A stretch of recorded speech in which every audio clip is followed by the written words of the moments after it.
Yang mana yang lebih duluan? Puasa Arafah disyariatkan ataukah ibadah haji? Puasa Arafah itu sudah ada sejak zaman tahun kedua Hijriyah.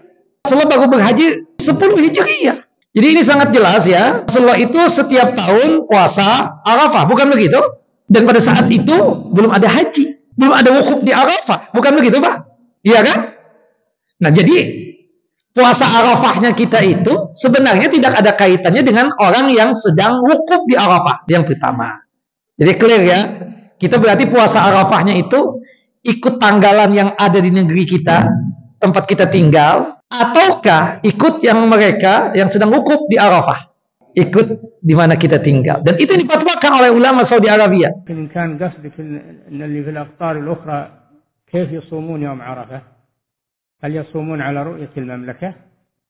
نقول لهم رؤيتهم، إذا رأوا الهلال يبنون على رؤيتهم ويصومون برؤيتهم. نعم. Termasuk Syekh Muhammad Shalih Utsaimin. Ini kan fatwa dari ulama ya yang tinggal di Saudi Arabia.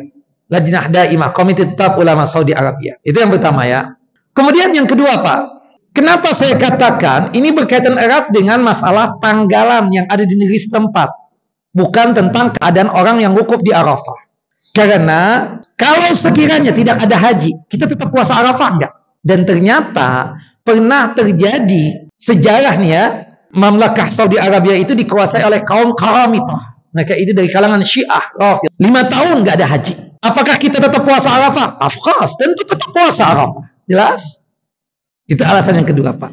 Alasan yang ketiga, kita bayangkan kita hidup ini 200 tahun yang lalu atau 100 tahun yang lalu, yang nggak ada telepon, nggak ada internet. Gimana antum tahu orang sudah wukuf atau tidak? Nggak ada yang tahu kan? Tapi Bapak Ibu tetap puasa Arafah nggak? Ketentuannya di mana? Di tempat kita tinggal atau di Saudi Arabia? Tempat kita tinggal. Itu alasan yang ketiga. Nenek kita, buyut-buyut kita dulu, kakek kita dulu, puasa Arafah enggak? Puasa Arafah. Mereka enggak tahu, enggak punya telepon kita. Bukan karena miskin, memang bukan zamannya telepon waktu itu. Bukan begitu? Nah, yang keempat, wukuf itu kapan mulainya? Tanggal 9 Dzulhijjah. Kapan mulainya kita wukuf? Setelah zuhur.